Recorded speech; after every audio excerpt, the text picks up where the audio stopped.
Oh,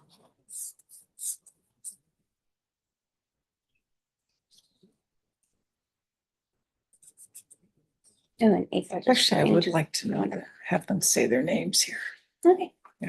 but they can do that, not us. All right. We're live on YouTube. Are we live? We're live. Okay, welcome. Good morning or afternoon.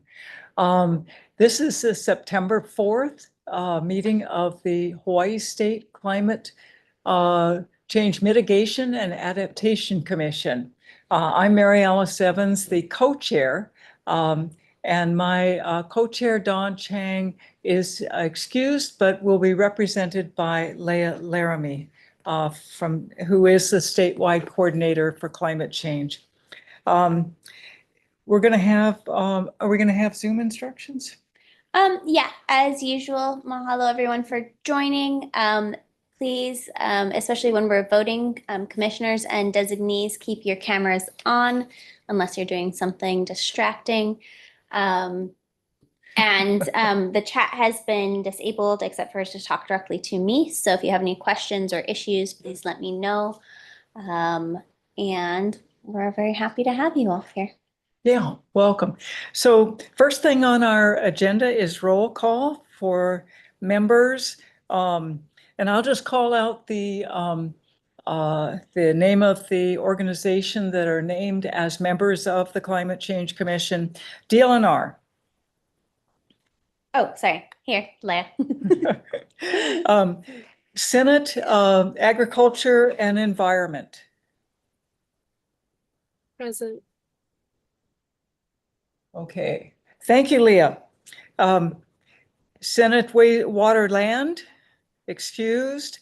And House Environmental and Energy and Environmental Protection. I'll be representing for Rep. Lowen today. I'm sorry, I couldn't hear your name. Can you speak a little louder? Sorry, I'm Charlotte. I'm here for Rep. Lowen today. Great, thank you very much. And then House Water and Land. We have a representative for Representative Ichiyama. Excused. For the Hawaii Tourism Authority. Lindsay Sanborn, present. Thank you. And for the Department of Agriculture? Ray G, present. Thank you. For the Office of Hawaiian Affairs? Kuiki Kamakea Ohelo with the Office of Hawaiian Affairs. Thank you. For the Department of Hawaiian Homelands? Katie Lambert on behalf of the Department of Hawaiian Homelands. Thank you, Katie. For the Department of Transportation? Excuse. For the Department of Health? Marianne's here. I can't hear you, Marianne, if you're speaking. Hi, Marianne. Can you turn on your audio at least? Maybe camera as well? Okay, we know she's here. Maybe she can't. Is there a representative for the Department of Education? Excused.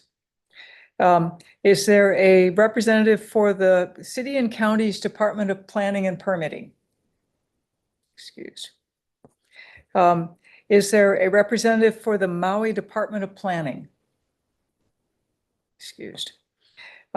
Is there a representative for the, no, he's already excused. Is there a representative for the State Department of Defense? Did we skip Hawaii? Aloha, Matthew Wong, on behalf of the Department of Defense.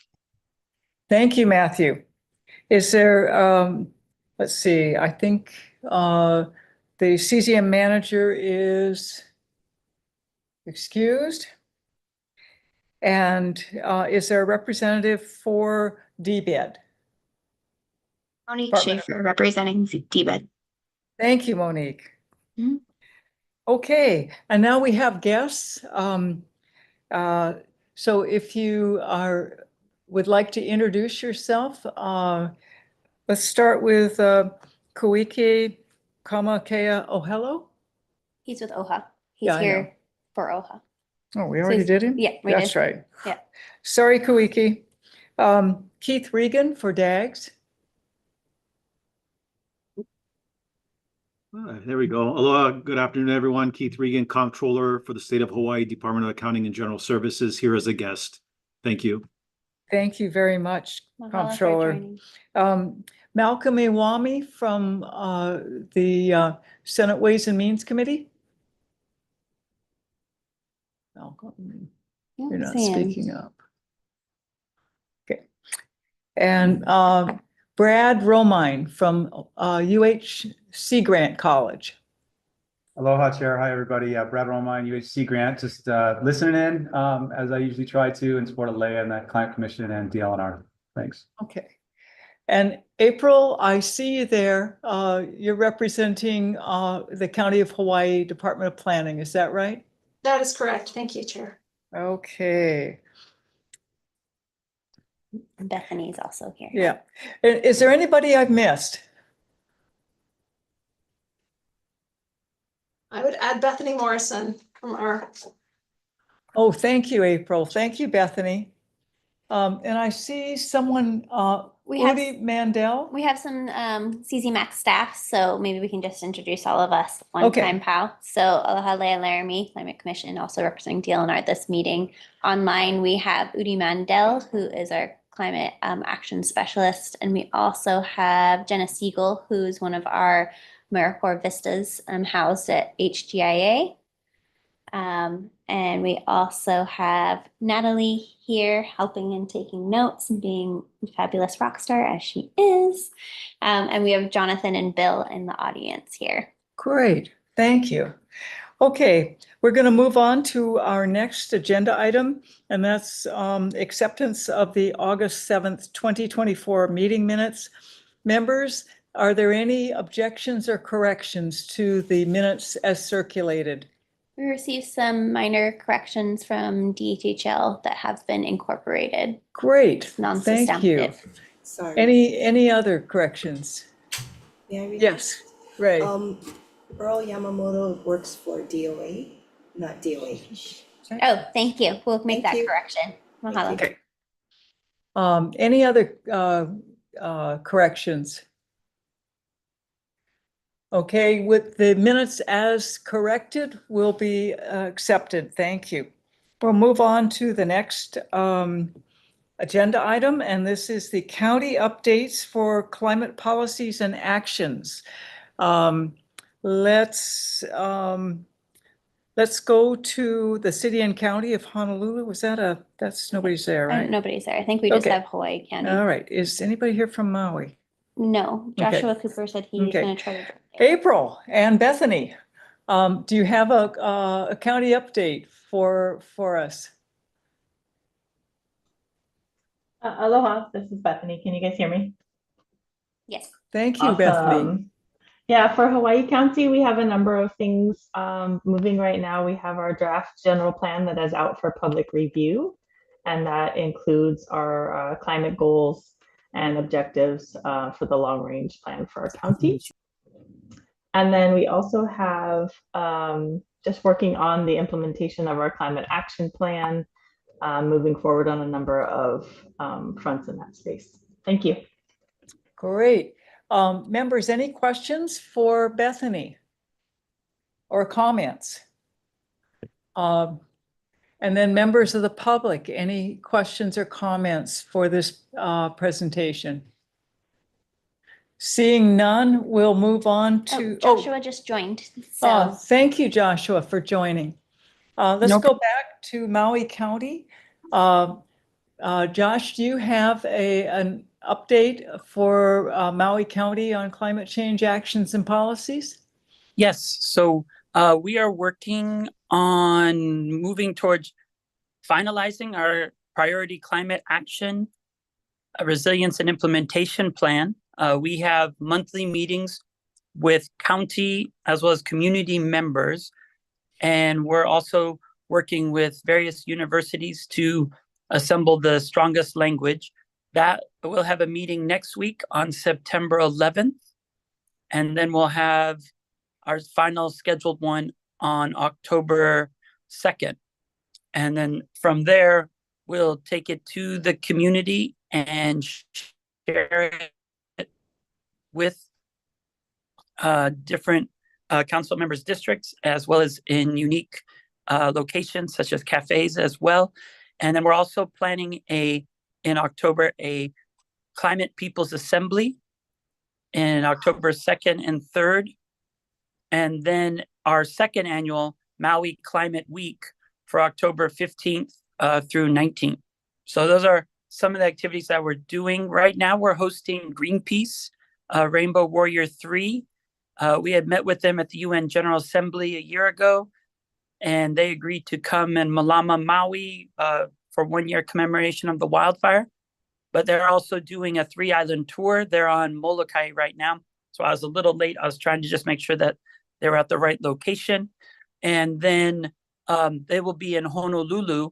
We'll have our first event there at Native Books on Friday evening, and also showing the film Rainbow Warrior on Friday evening. Then on Saturday at UH Manoa, we're helping them as a partnership. And then on Tuesday next week, all counties as well as the state working on their climate action plans will be on the deck of the Rainbow Warrior, sharing updates on how we did to get to where we are. And so that will be on September 10th.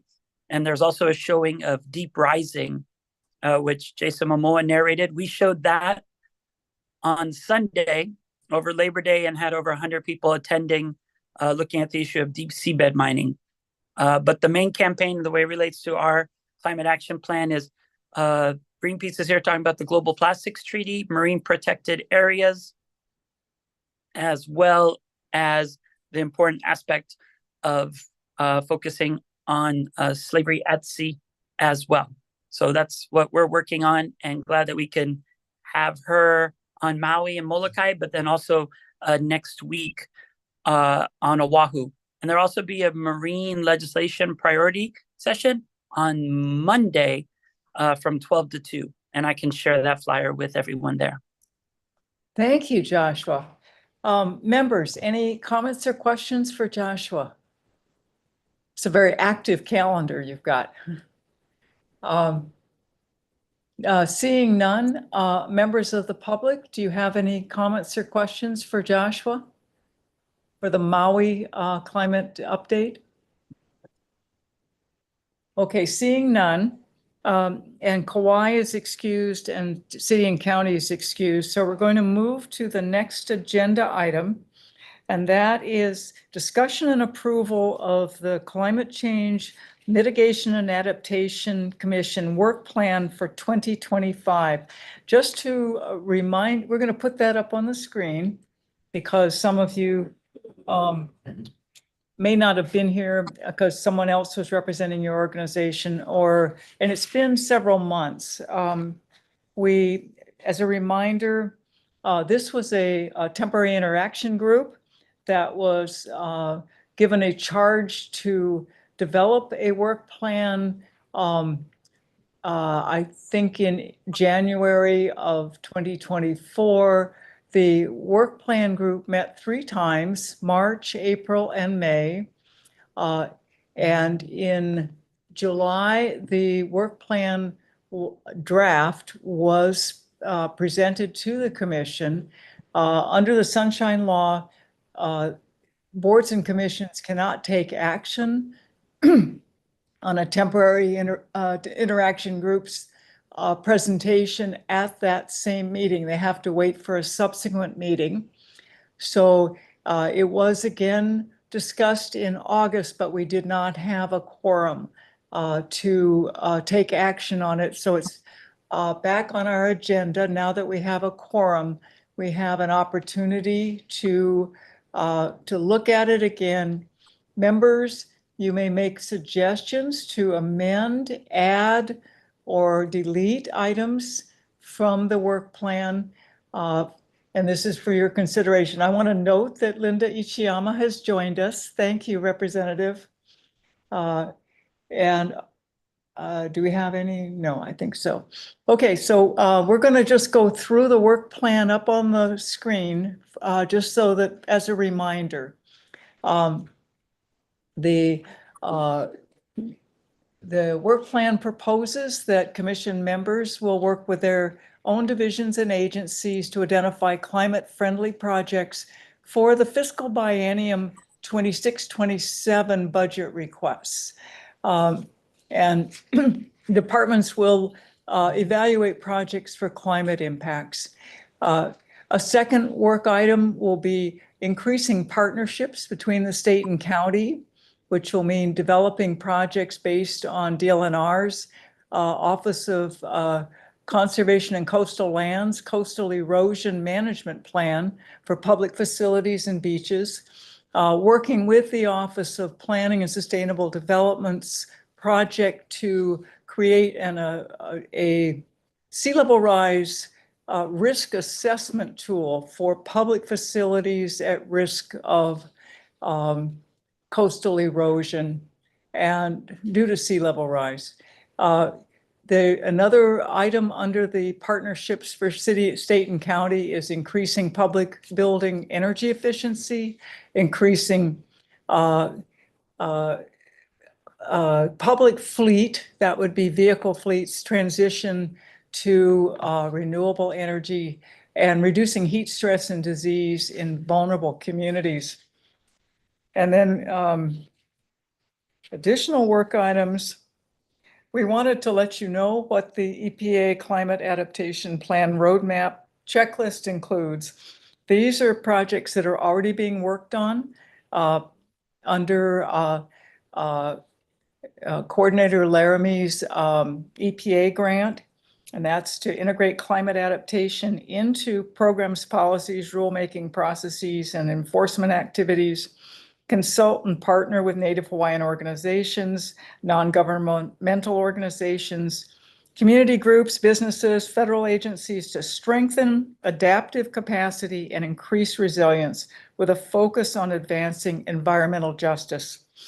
Another work item for that grant is implementing measures to protect the state's workforce, facilities, natural environment, critical infrastructure, supply chains, and procurement processes from the risks posed by climate change.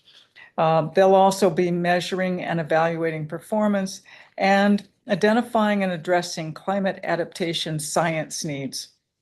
So moving on to the policy recommendations, that is for the year of climate action. There will be a review of Chapter 225P3, which is our enabling legislation, to see if there are updates that may be needed for the consideration of the legislature, which will decide whether they want to move forward with any changes or not. There will also be a climate disaster resilience budget package for the year of climate action that will be forwarded to the legislature for its consideration. And there may be in those two packages, or in the package of bills, there may be changes to the commission membership to add DAGs. Thank you, Comptroller, for being here. And thank you, Brad Romine, for also being here. And we will consider inviting Native Hawaiian organizations, Care for Aina Now, the Governor's Special Advisor for Climate and Resilience. And the Coastal Zone Management Program we're considering asking the legislature to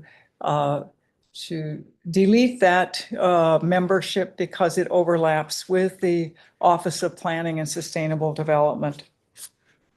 So that we've got one more work plan item for your consideration, and that is encouraging engagement with vulnerable communities public health networks for heat-related disease prevention, which is a focus of the Department of Health, and planning for safer walking through state routes to schools. That's a partnership agreement with the Department of Transportation, taking the lead on that.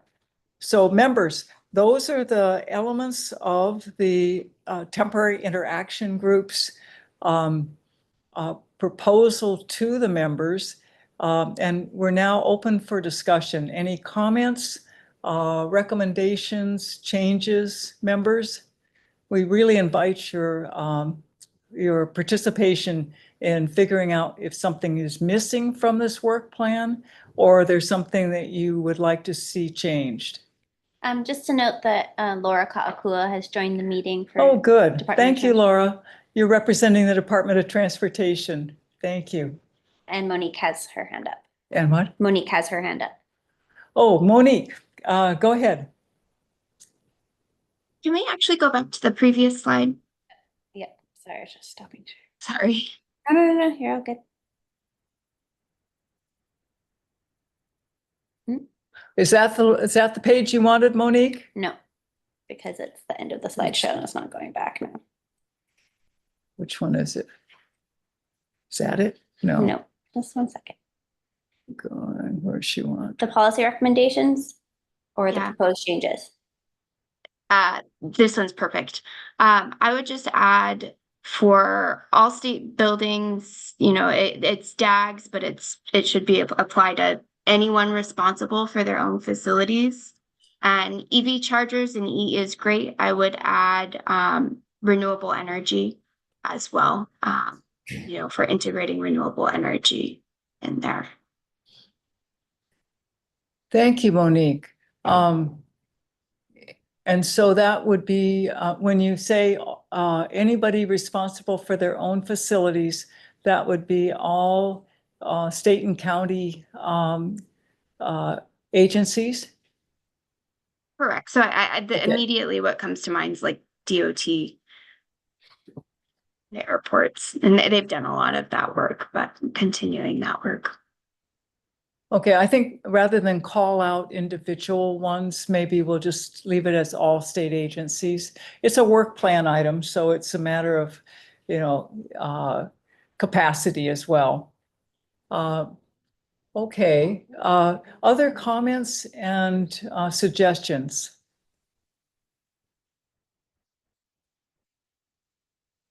Items that people are planning to work on in 2025, the year of climate action, that you'd like to see called out in the work plan?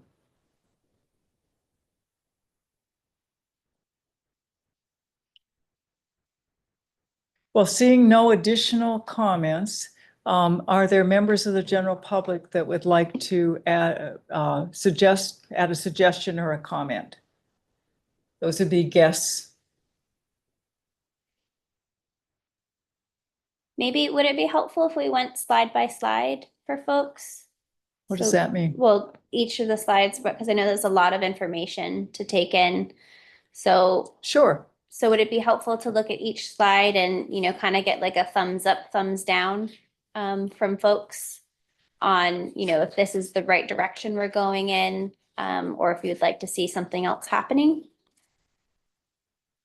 Okay. So starting with the page that is titled FY 2024-25 Work Plan for the Commission, we have two general topics. Commission members to work with their own divisions and agencies to identify climate-friendly projects for the fiscal biennium 2026-27. That's a 2-year budget. Requests with departments to evaluate projects for climate impacts that they're proposing. Any comments or suggestions for that? Rep. Ichiyama has her hand up. Go ahead, Representative Ichiyama.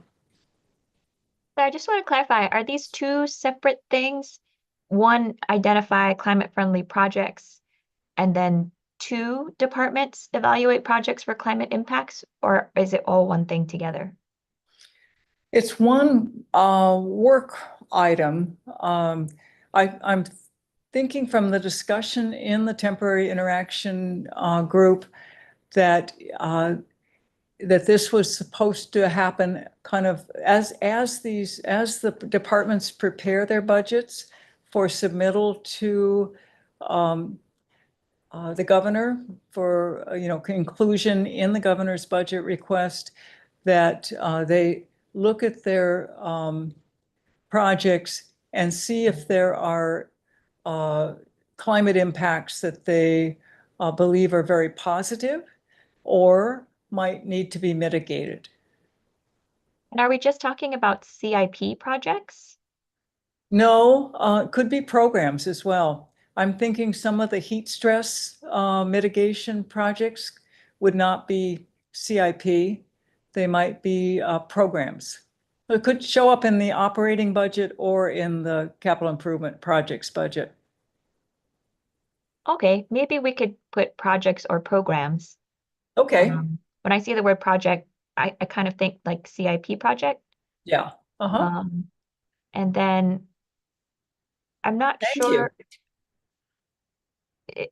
Are we giving departments like a checklist or some kind of way to evaluate these projects and programs for a positive or negative impact on climate impacts? Or are they going to make up their own system? Well, because the departments have such different missions and purposes, the temporary interaction group didn't come up with a checklist or an assessment tool. That might be a work plan project for I think it's a little bit, the time's too short for the FB 26-27 budget request, because I expect those to be submitted to BNF in September. So I think, but that's a really good item. The Office of Planning and Sustainable Development is working on a risk assessment tool for public facilities in the sea level rise area. Thank you very much for the funding for that. We have posted the RFP, and I think we've selected the vendor, and we will be submitting a report to the legislature with the proposed facilities sea level rise risk assessment tool, so that the legislature will know which facilities are at soonest and highest risk, and which ones might be mitigated and which ones might have to be relocated, just to give the legislature data on that they can use to decide whether they want to fund different projects to address those risks. No, I think that'll be very helpful for our long-term planning. Look forward to receiving that when it's ready.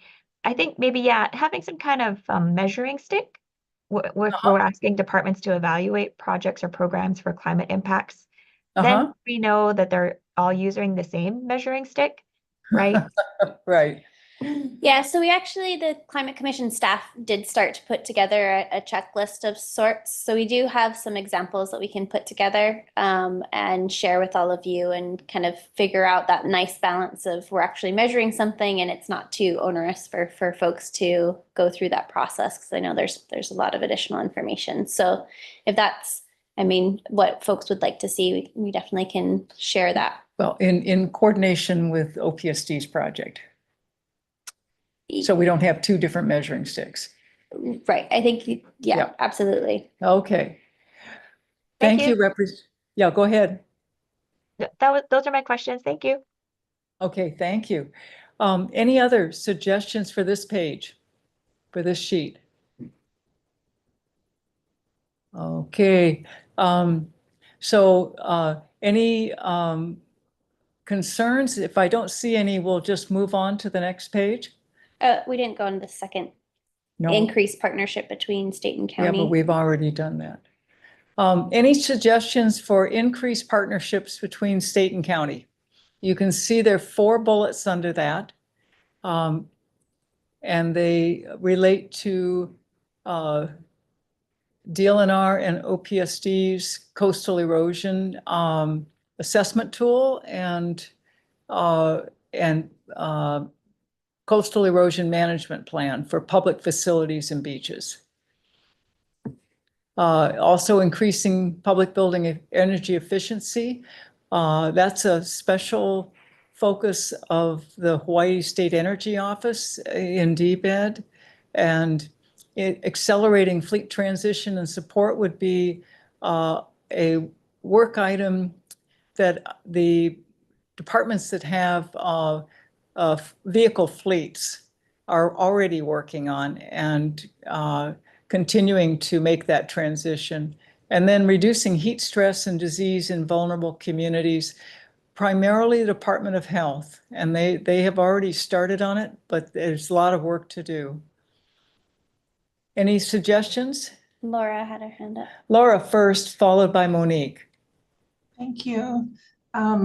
Something that we'll be doing this year at Department of Transportation is doing a lot of partnerships with all of the counties and building out the network of bicycle, pedestrian, and transit connections.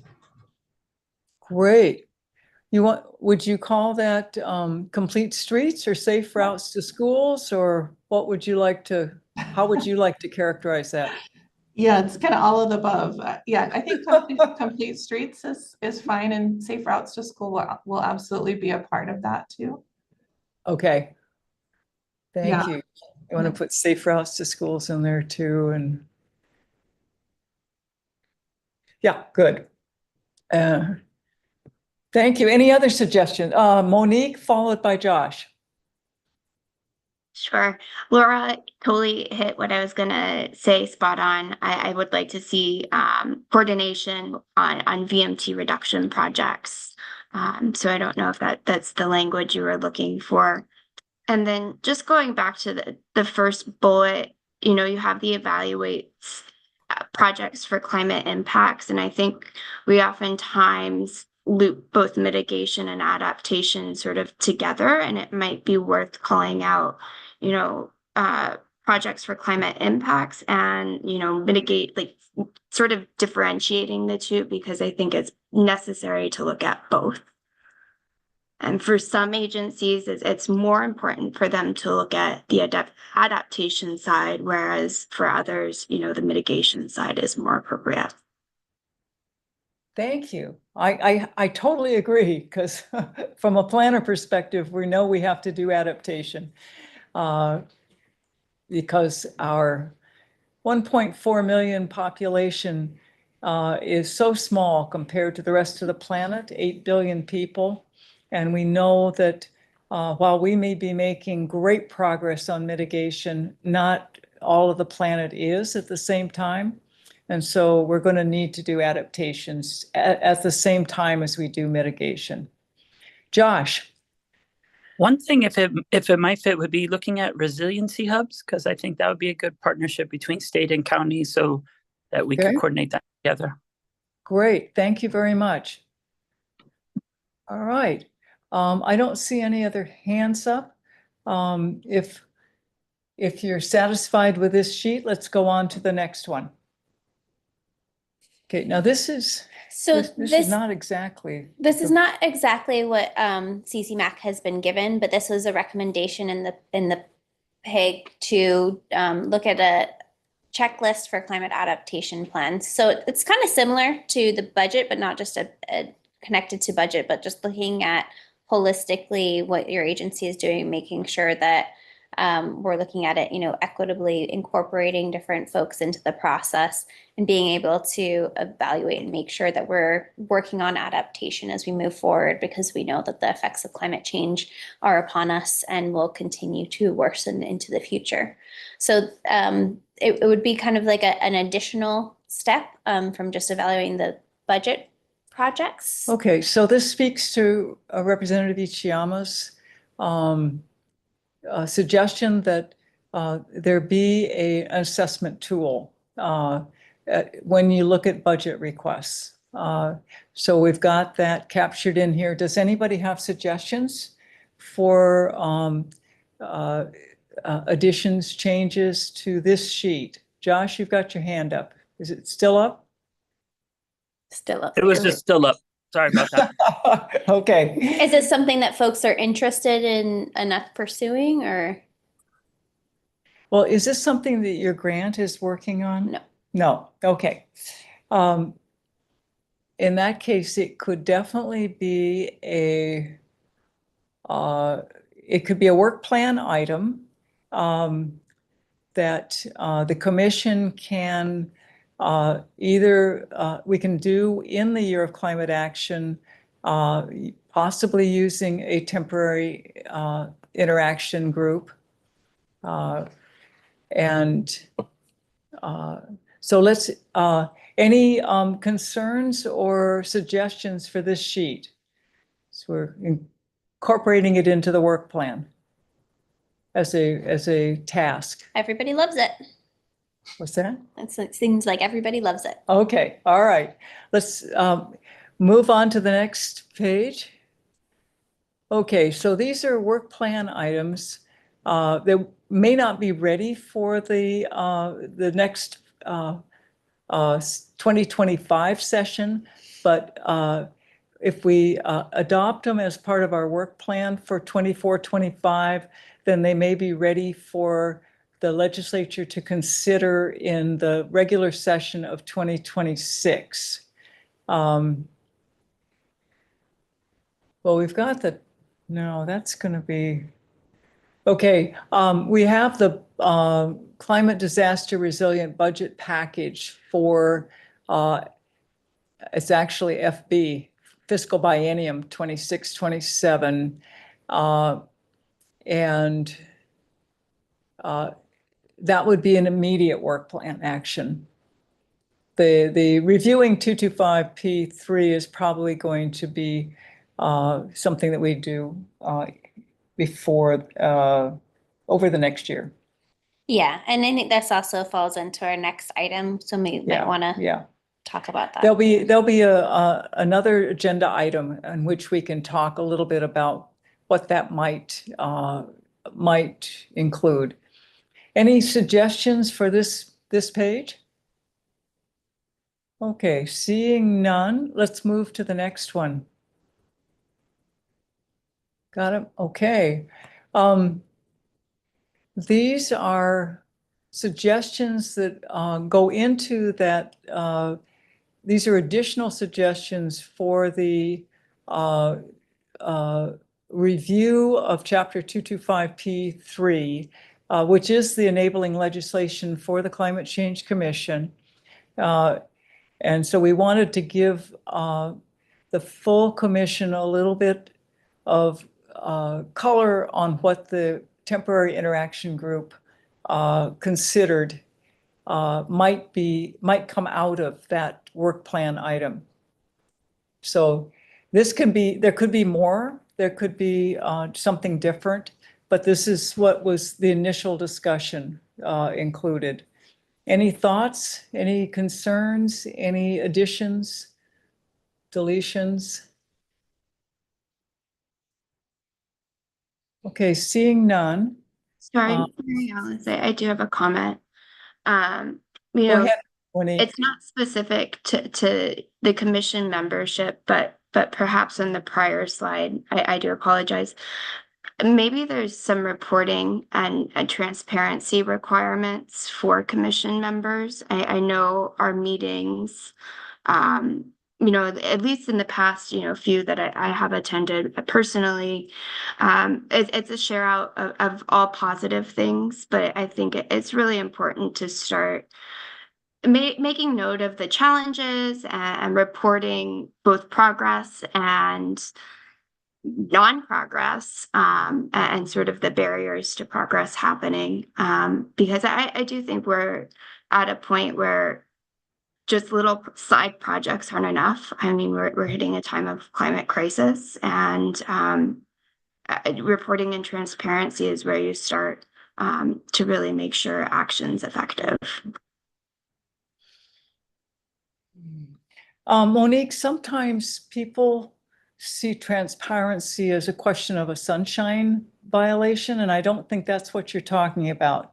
I think you're talking about performance reports. Is that right? Correct. Okay, can I suggest that this be changed to reporting on performance and progress? That's perfect.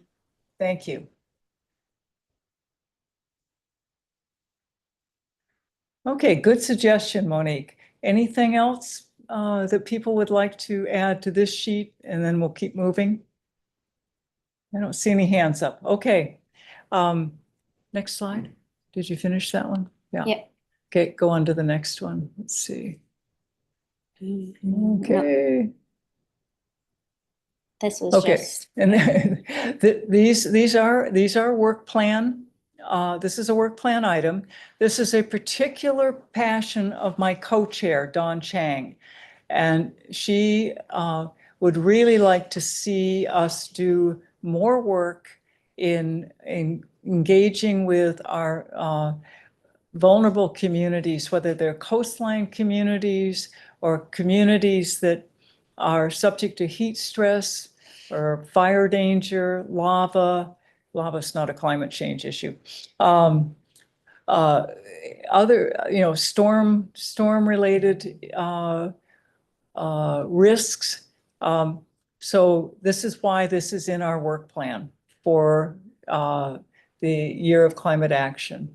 Any thoughts? You want to add things to that? I see Josh, you've got your hand up. Yes, I was just trying to think of, with the Navahini case and how that's moving forward. Also, 2025 is the year of climate action. Maybe we could look at how Hawaii would do a locally determined contribution around the Paris Agreement and how that contributes to the global stocktake. And that's a time that we could connect with others. We've been looking at other cities doing their locally determined contributions around greenhouse gas reduction. And that way it would be for a year of action, plus also with the global stocktake. So locally determined contributions. Okay, all right, thank you. Do you have an idea of who might do that in terms of developing information for the commission?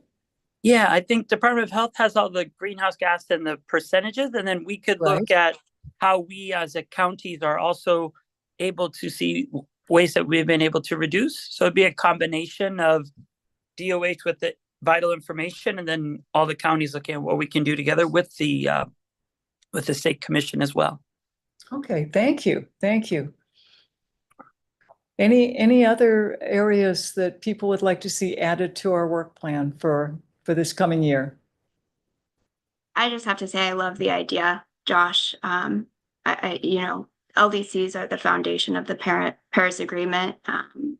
So, the only way we're going to make it and do our part is if we start tracking that and tracking progress. So it definitely goes into that, I know what you called me out on transparency, but being transparent with progress, I love it.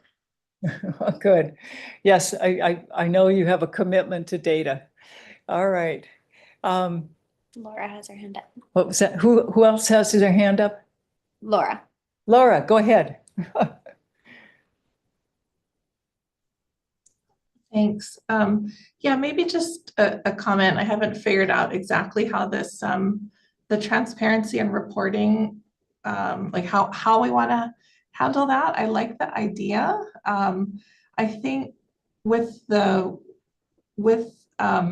us adopting the work plan, there's like the real meat of it is then going back to your full team that's part of your agency and going through it. So I'm thinking about the slide that everyone loves, Leah, the EPA climate adaptation checklist. And so I guess I'm wondering like the level of commitment and if every agency is ready, like if like is there, are we making this commitment here in this meeting by adopting this work plan? or is it okay if some are ready for it and some agencies are not ready for it? So I have more questions than answers. I think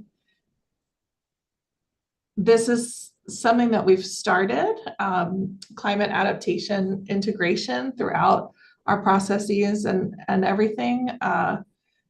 And we're also taking on the greenhouse gas reduction plan. And so I think for us, both things have to happen at the same time, and they are. Our focus really is on the greenhouse gas reduction plan and mitigating emissions, while still making sure we're including adaptation in our projects that are going out the door. So yeah, just I think if the direction that we want to go is in transparency and reporting, I just am maybe looking for a little clarity on the level of commitment by approving the work plan. And if it's okay that some agencies may be poised to really dive into each of these initiatives, while others might be able to do some, but not all in this year. Thanks. Laura, my response to that would be that climate adaptation is a marathon, not a sprint, because we're going to be adapting to climate change for centuries. And some things will be in phase one because those changes have already happened and we need to respond rapidly. And other things we will be making changes as climate change impacts us. So it's kind of like that chart that Sea Grant has developed for us, where we have a pretty good idea of what kind of sea level rise we're going to be seeing up until about 2050. And then there's this huge variation after 2050 between the lowest scenario of sea level rise, if we're able to, as a globe, not as a state, but as a planet, reduce our greenhouse gas emissions, or the highest level scenario if we're not able to, in which case we will be making very drastic adaptations. So I'm thinking that this will be a work in progress, rather than something where it's, you do it and it's done. And we're going to be making mid-course corrections, every year as things change. That's my thought. It's, and others may see it differently. But I don't know if that, responds to your concern, Laura, or it's,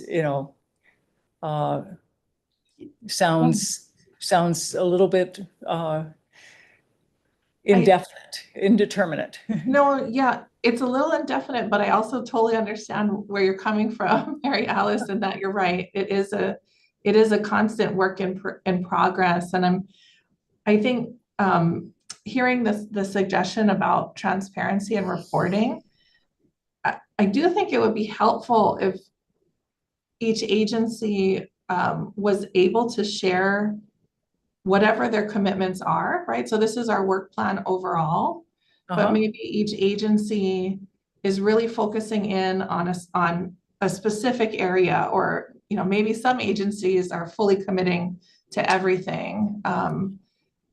And we put it out there, right? Here are the top 3 things our agency is going to do that are in line with the work plan.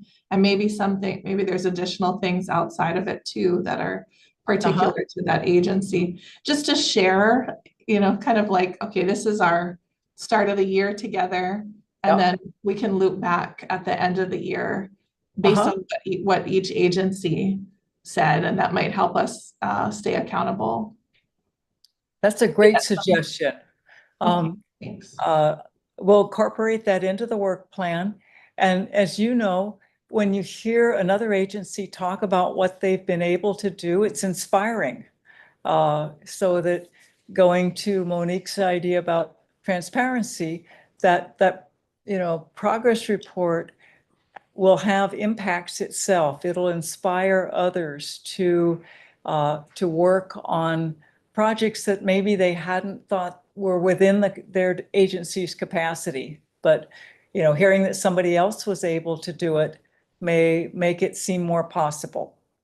So I like that. That's great. Thank you, Laura. Anyone else? Okay.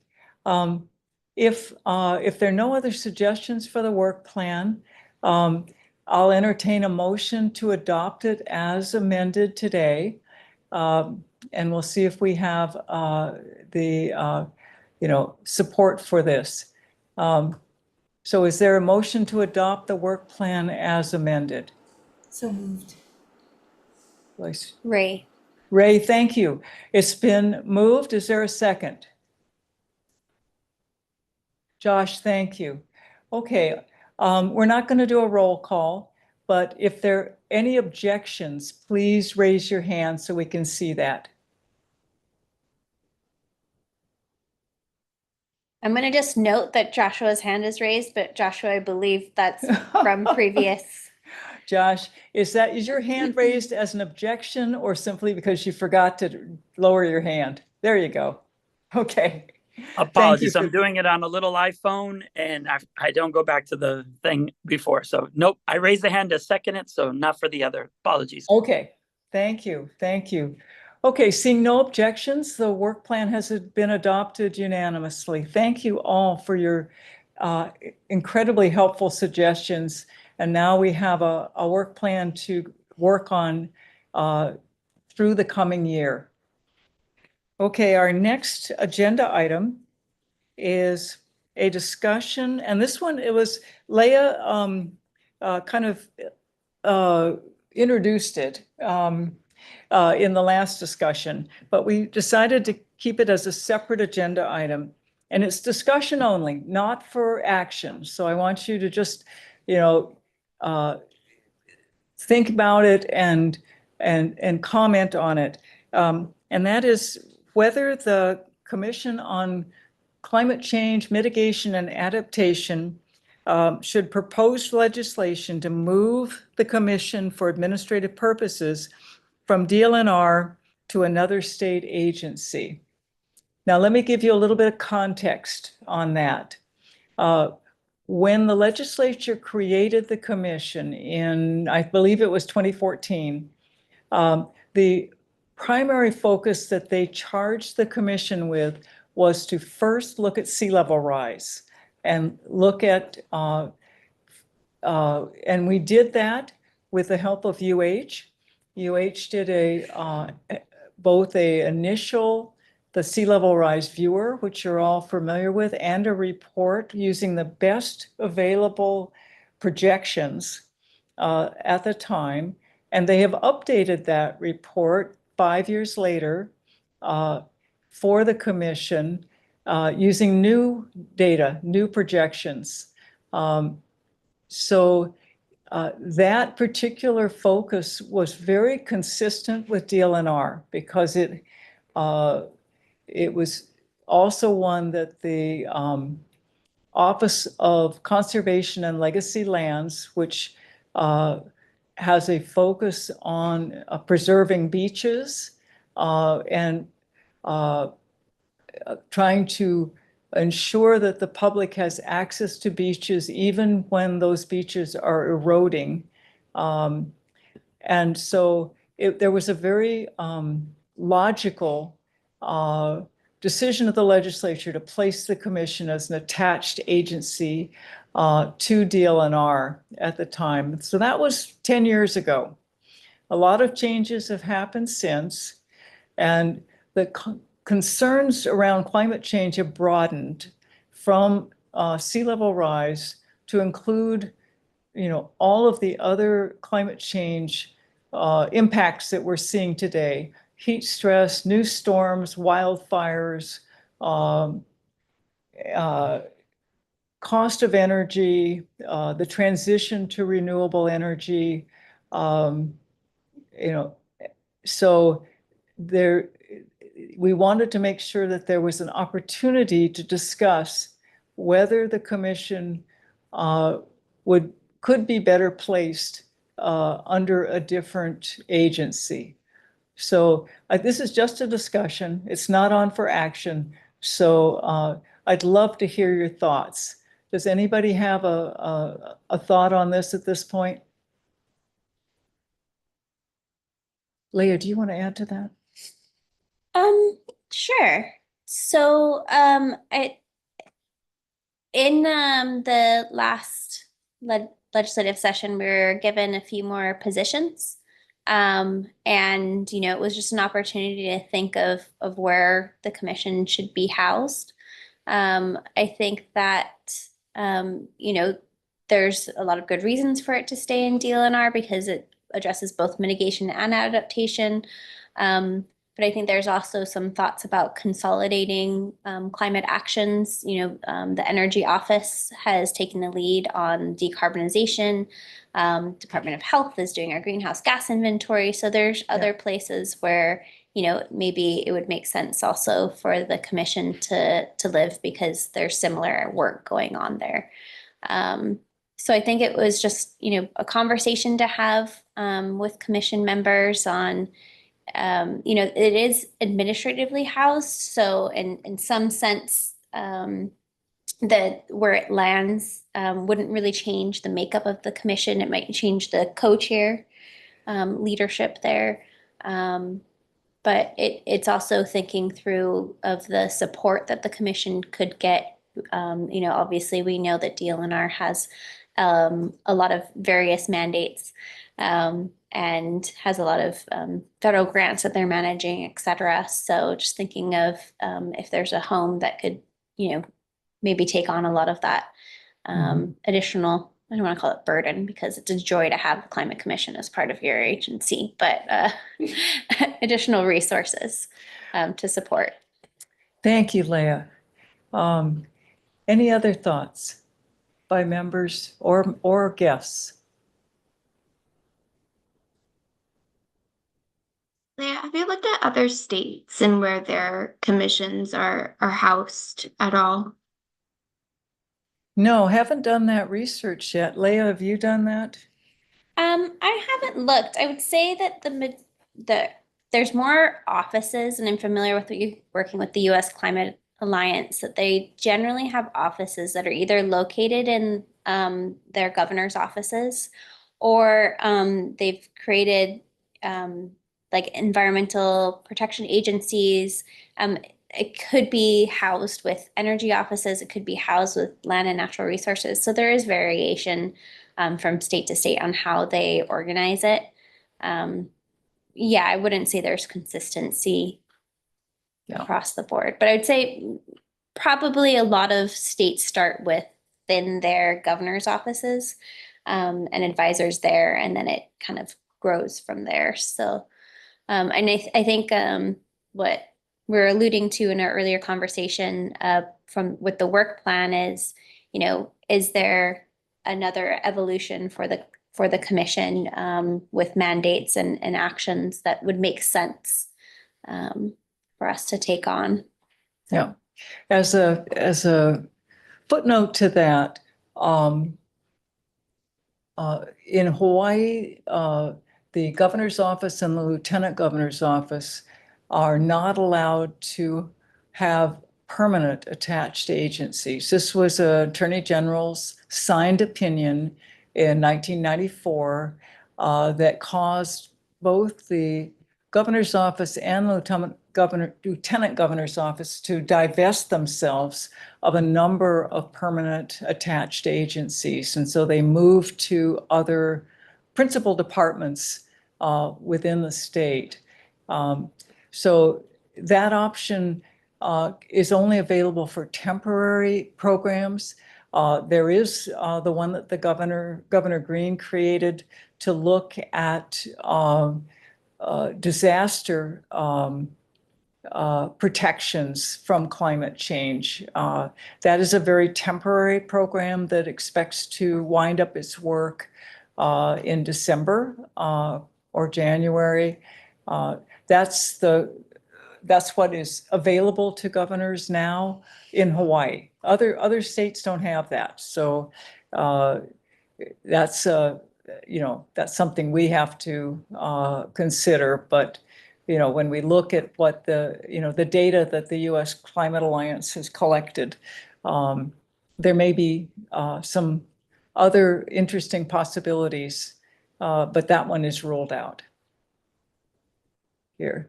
Any other thoughts? Okay, well, this will probably, as being part of our work plan, to look at Chapter 225P3, we may be able to come back to you with something further at a future meeting. Okay, we'll move on to our last item on our agenda, which is our coordinators update. And I'm going to turn it over to Leah Laramie, our coordinator, to give that update. Hello, Mary Alice. Don't worry, folks, short and sweet today.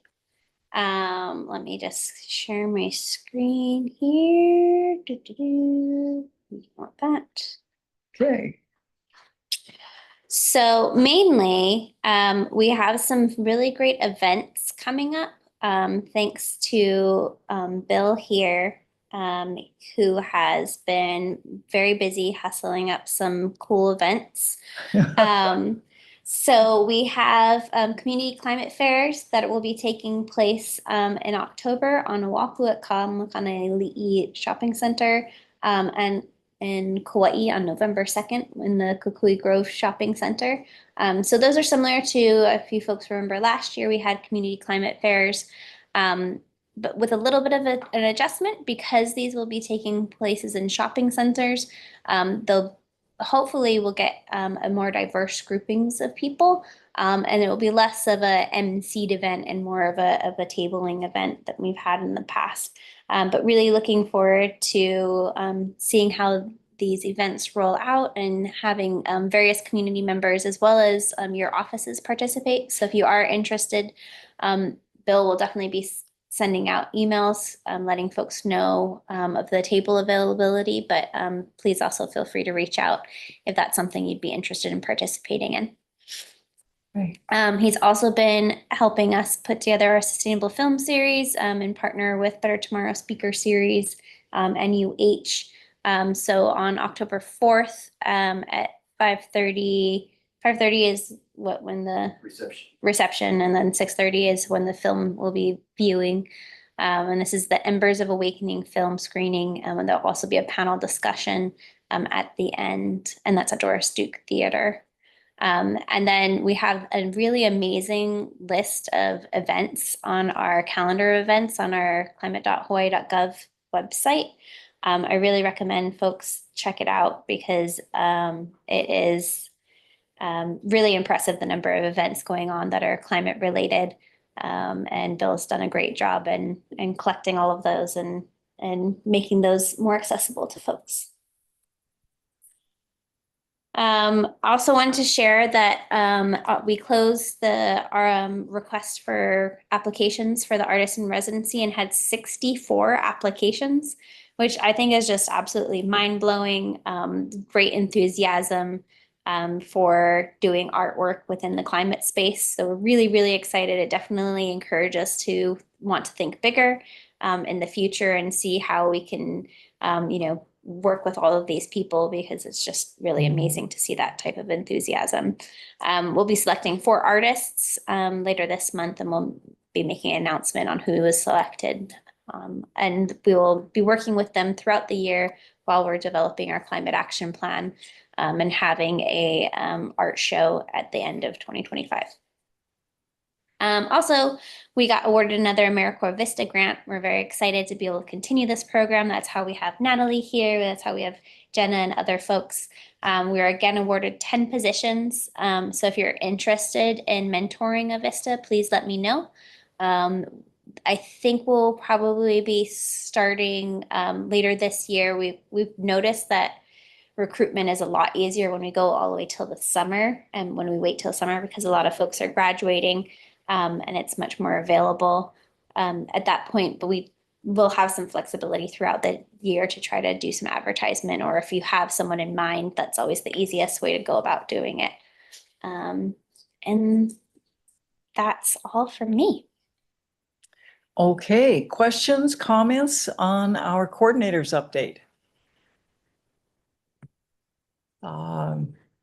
Members, guests? Any comments? I have to say that we had the most wonderful vista several years ago that made a huge contribution to our office. So I have to encourage everyone to consider applying to mentor a vista. It was great. Marianne has her hand up. Oh, Marianne, go ahead. Hi, I just wanted to, if I could add one more event. The Department of Health is going to be hosting its first ever climate change and health conference on October 23rd and 24th at the Hyatt Regency Waikiki Beach. What was the date again, Marianne? October 23rd and 24th at the Hyatt Regency Waikiki Beach. And it's to highlight how Hawaii's public health is threatened by climate change and to discuss actions needed to protect all of our communities. And we're hoping by facilitating cross-sectional dialogue, we can enhance information sharing and strengthen our collective resilience in addressing this complex public health challenge. That's great. Thank you. If you would send that information in an email to Bill. He's got it? No, well, you will, if you would send it to Leah and me, we will make sure it gets to Bill, and then he can blast it out for you to our mailing list. Would that be okay, Marianne? Oh, yes, definitely. Great. Thank you. Thank you. Good news. Do you have anything else you want to add? No, let's put it in our newsletter or on the events page. So, okay. Yeah, thank you. Great. All right. Any other events? That was a good one to add. All right. Okay, so we've reached the end of our agenda. Thank you all for your participation, especially your comments. I really appreciate that. So we'll, if there are no other comments, we'll be adjourned. By the way, you don't have to take a vote on adjournment. Robert's rule says that you don't have to. So in case some of you love to ask for motions on that one, just for the fun of it, I'm a believer that you don't have to. Okay, we're adjourned. Thank you. Hello, everyone. Aloha, mahalo, everyone.